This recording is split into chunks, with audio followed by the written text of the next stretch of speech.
Itu suara istrinya si kontraktor tadi marah-marah ke pengawas saya. Rumah saya sudah hancur dibuat, saya ruginya banyak, nyawa kita terancam, fondasi kita dibuat kayak gitu, sampai mutunya 60% lebih rendah dari yang kita bayar. Masih mau berteriak kayak gitu sama pengawas saya.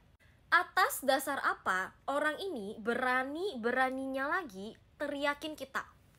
Bukan malahan baik-baikin kita loh. Masih mau teriakin kita. Istrinya ternyata juga kayak gini. Aku juga gak nyangka istrinya kayak gini. Jadi, kenapa bisa terjadi seperti ini? Ini aku mau jelaskan dulu kronologinya. Itu kronologi pas dia marah-marah, itu tanggal 30 Januari 2025. Padahal besoknya tanggal 31 Januari seharusnya dia sudah menyerahkan rumah kita, harus 80% selesai. Kalau tidak 80% selesai, dia akan membalikkan semua. Bukan semua sih, kayak berapa persen yang belum dikerjakan dia akan balikkan. Dan kolam apabila belum selesai 100%, dia harus refund kasih kita 100% duit itu. Katanya ya, 1 kali 24 jam dia harus balikin. 1 kali 24 jam kalian yang bilang loh. Itu semua tertulis di kontrak. Kenapa dia bisa marah-marah kayak gitu? Sini aku ceritain. Guys, itu lagi Imlek. Aku sama suami lagi di Taiwan. Imlekan. Oke, jadi untuk gambar kita, untuk yang biotank septic tank itu, di gambar kerjanya tuh gambarnya kayak gini, itu tuh biotank.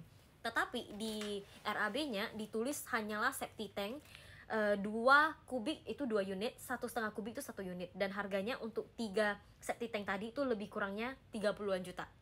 Kan di gambar kerja arsitek tadi kan yang biotank ya. Sikon ini asik kekeh bilang ke kita bahwasannya itu tuh konvensional. Oke, for your information, kalau misalnya kalian nggak tahu bedanya septic tank konvensional sama yang biotank tuh dia udah ada tabungnya kayak gitu, tinggal gali, masukin biotanknya.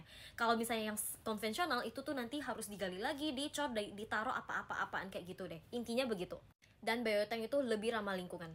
Dikarenakan si kontraktor ini kekeh bilang ini tuh septic tank konvensional, oke nggak apa-apa karena RAB-nya kurang jelas walaupun di gambar kerjanya udah biotank ya. Jadi kita nanya, kalau misalnya kita mau biotank itu harus tambah berapa? Kita nanyanya kayak gitu. Kalau misalnya ada yang kurang, kita nanti tambahin. Anehnya ini orang, sintingnya ini orang, rumah saya, dia nggak mau. Dia nggak mau ganti ke biotank. Memang lucu nih orang. Ini orang kayaknya memang udah gini. Wah, kalau nengok tetap biotank lo tan lu lapis gila lo. Oke. Kalian inget ya, konteksnya ini kita udah bilang ke dia loh, kalau misalnya ada kekurangan, kalau misalnya kita mau biotank kurang berapa, coba infoin budgetnya berapa kalau mau pakai biotank. Kita bilang kayak gitu loh. Kita bukannya suruh dia langsung pasang aja dan maksa dia pakai biotank.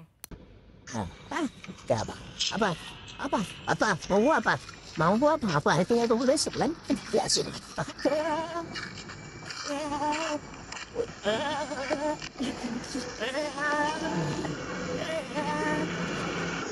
Orang anak sekolah mana ada di kecamatan.